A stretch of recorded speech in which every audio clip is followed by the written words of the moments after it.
ஆர்டிஃபைன் இது வந்து நம்மளுடைய அசிம் கே தத்தாராய் கண்டுபிடிச்ச ஒரு patent product, European patent product. இந்த ப்ராடக்ட் எதுக்காக அவர் கண்டுபிடிக்கிறாரு அப்படின்னா, இதுவரை நாம் என்ன நினைச்சுக்கிட்டு இருக்கோம் அப்படின்னா, இரத்த நாளங்களில் ஏற்படக்கூடிய கொழுப்பு அடைப்பு, அதாவது நம்ம உடம்புல அதிகமான கொலஸ்ட்ரால் ஏற்பட்டால் நமக்கு பெராலிசிஸ் வருது அல்லது இரத்த நாளங்களில் படிமானம் ஏற்படுது அப்படிங்கிறதுனாலையும் அது நமக்கு இறப்பை ஏற்படுத்துது அப்படின்னு தான் நம்ம இது வரைக்கும் பார்த்துக்கிட்டு இருக்கோம். ஆனா நண்பர்களே, உலகத்துல முதல் முறையாக ஒரு கண்டுபிடிப்பை நம்மளுடைய விஞ்ஞானி வெளியிடுகிறார். என்ன அப்படின்னா, இந்த இரத்த நாளங்களில் ஏற்படக்கூடிய அடைப்பு மட்டுமே ஒரு மனிதனை கொல்வதில்லை, அதற்கு மேல நம்ம ரத்தத்தில் இருக்கக்கூடிய பிளேட்லெட் அப்படின்னு சொல்லக்கூடிய இரத்த தட்டுக்கள், தமிழ்ல இரத்த தட்டுக்கள், அந்த இரத்த தட்டுக்களினுடைய அக்ரிகேஷன் ஒரு மியூட்டேட் ஆகி இடத்துல ஒண்ணு கூடுறதுனால ஏற்படக்கூடிய பிரச்சனை மிக வேகமான இறைப்பை ஏற்படுத்துது, கொள்கிறது அப்படின்னு சொல்லி தீசிஸ் சப்மிட் பண்றாங்க. அந்த தீசிஸ் உடைய முகாந்திரம் என்ன அப்படின்னா, இன்னைக்கு இருக்கக்கூடிய ஆஃப்டர் கோவிட், அதாவது போஸ்ட் கோவிட் அப்படின்னு சொல்லக்கூடிய இந்த காலகட்டத்துல நிறைய நபர்கள் அவங்களுக்கு கொலஸ்ட்ரால் இருக்கு, ஜாஸ்தி இருக்குங்கிற எந்த விதமான கவலையும் இல்லை, அவங்களுடைய உடல் பருமன் பத்தி கவலை இல்லை. சாமானிய மனிதர்கள், சொல்ல போனா மிக மிக மெலிந்த நண்பர்கள் கூட, இப்ப சமீபத்துல கூட இன்னைக்கு ஒரு நண்பருடைய இனப்பை பத்தி நான் பார்த்தேன் Facebookல. அவருக்கு வயது அதிகபட்சமாக இருந்தால் 40 கூட தொடாது. விவசாயத்துல ஒரு நல்ல ஆர்கானிக்ல, ஒரு ஆர்கானிக் ஃபார்மிங்ல ஒரு ஒரு முன்னோடியாக இருந்த ஒரு நபர், ஆர்கானிக் ஃபார்மிங்ல முன்னோடியாக இருந்த ஒரு நபர், அவர் வந்து ஹார்ட் அட்டாக்கால இறந்து போயிருக்கார். இதை பார்த்த உடனே எனக்கு ரொம்ப ஆச்சரியம். காரணம், அவருக்கு வயது கிட்டத்தட்ட ஒரு 40 வயதிற்குள்ள இருக்கும்.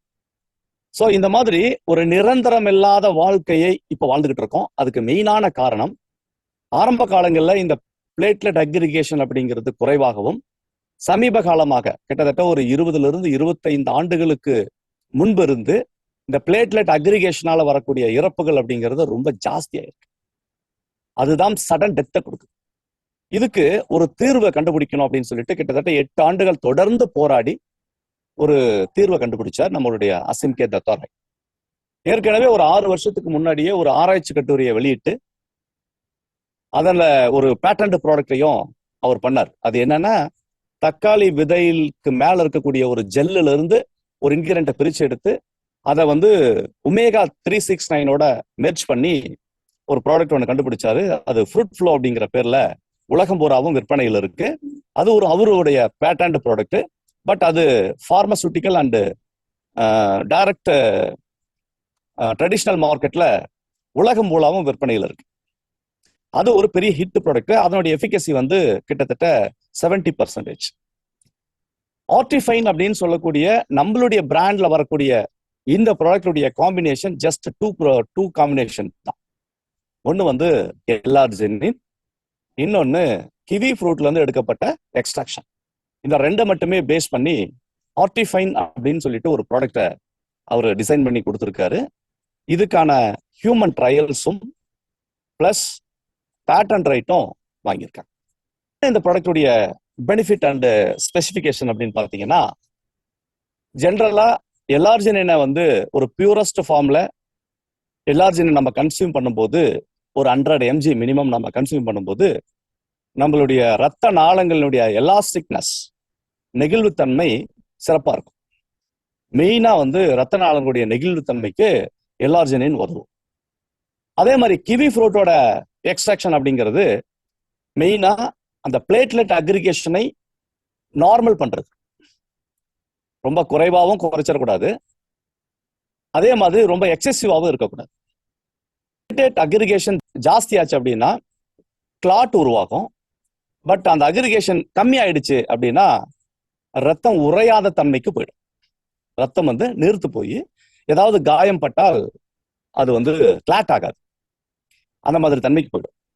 ஸோ நம்மளுடைய ப்ராடக்ட் என்ன பண்ணும் அப்படின்னா, நார்மலைஸ் பண்ணும்.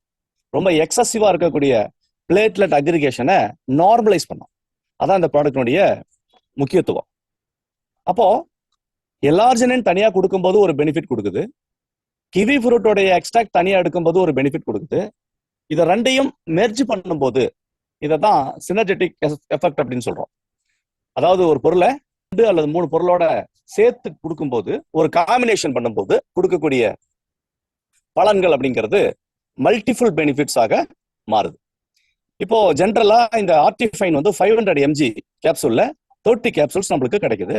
இந்த ப்ராடக்ட் வந்து நாம சாமான்யமா இருக்கக்கூடிய யார் வேண்டுமானாலும் எடுக்கலாம். காரணம், இது நியூட்ராசூட்டிக்கல்ல வருது. இது மருந்தோ அல்லது மாத்திரைகளோ அல்ல. இது முழுக்க முழுக்க உணவுப் பொருள் சம்பந்தமான நியூட்ராசூட்டிக்கல்ல வருது. அதனால யார் வேண்டுமானாலும் எப்போது வேண்டுமானாலும் எவ்வளவு வேண்டுமானாலும் எடுக்கலாம்.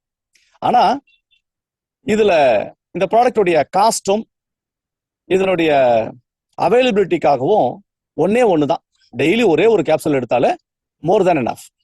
2 எடுத்தா என்ன நடக்கும் அப்படின்னா வேஸ்ட். ஏன்னா போதுமான அளவுக்கு நம்மளுக்கு ஒரு கேப்சூல்லையே ஆற்றல் கிடைச்சிரும். பட் எக்ஸசிவா 2 எடுக்கிறதுனால அது வீணா தான் போகும். யூரின்லயும் மோஷன்லயும் அது வீணா தான் போகும். அதனால ஒரு கேப்சூல் வந்து எனஃப். ஆர்டிஃபைன் அப்படிங்கிற இந்த ஒரு ப்ராடக்டை மட்டும் நம்ம தொடர்ந்து எடுத்துட்டு வந்தா என்ன மாதிரியான பெனிஃபிட்ஸை நம்ம பார்க்க முடியும் அப்படின்னா, மெயின் வந்து நம்மளுடைய arteries and capillaries, reverses atherosclerotic plaque, ரத்த நாளங்கள் ஏற்படக்கூடிய படிமானங்களை கரைச்சி வெளியில கொண்டு வர முடியும். லோவர் பிளட் ப்ரெஷர், இப்போ நமக்கு ஹையர் பிளட் ப்ரெஷர் இருந்தது அப்படின்னா அதை நார்மல் பண்ணி அதனுடைய ப்ரெஷரை குறைக்க முடியும்.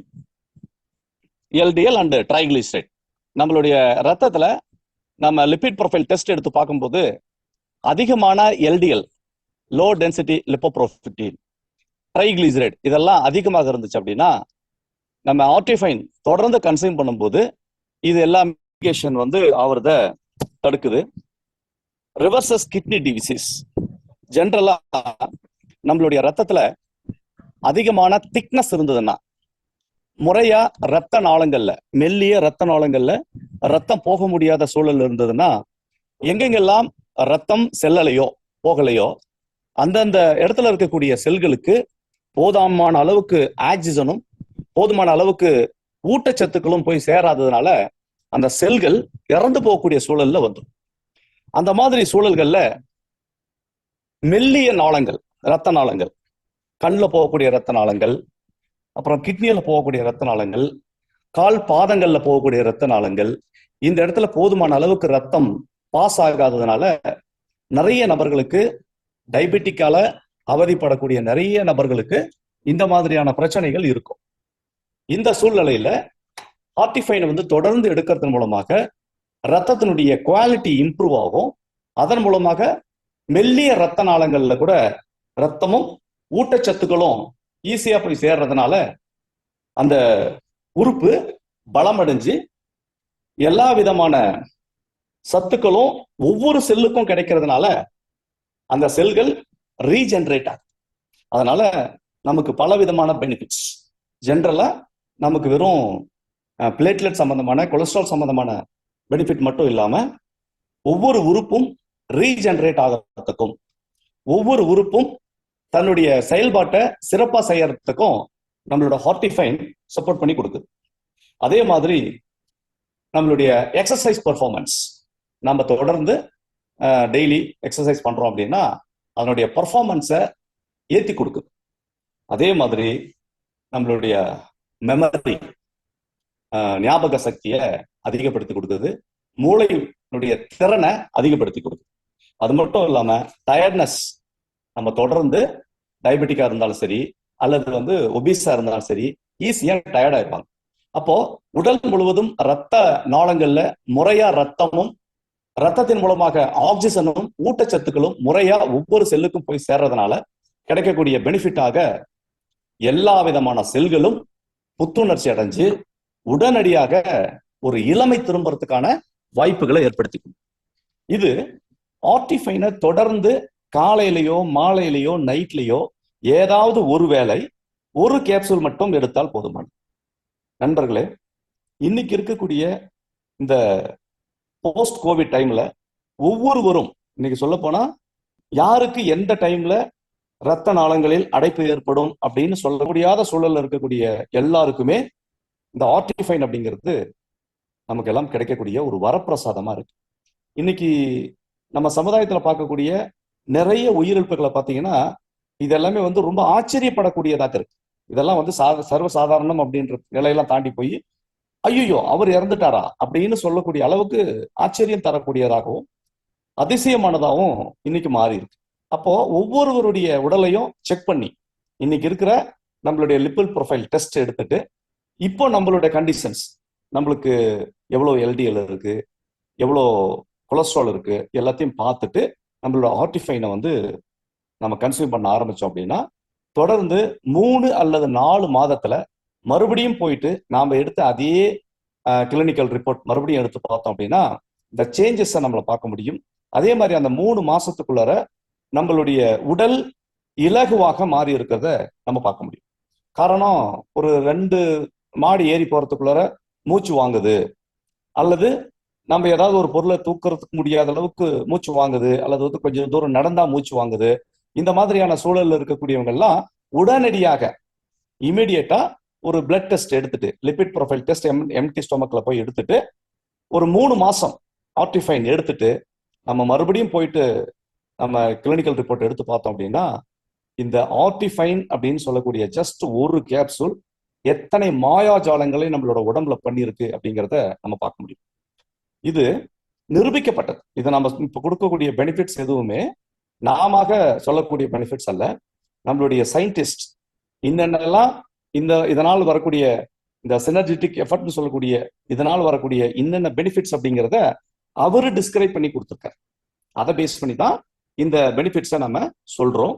ஸோ இதை நம்ம முறையா நம்ம தெரிஞ்சுக்கணும் அப்படின்னா நாம இதை கன்சியூம் பண்றதன் மூலமாக இதுல இருக்கக்கூடிய உண்மைத்தன்மையை நம்ம அறிஞ்சிக்கலாம். இது வந்து ஆர்டிஃபைன் பத்தின இன்ஃபர்மேஷன்.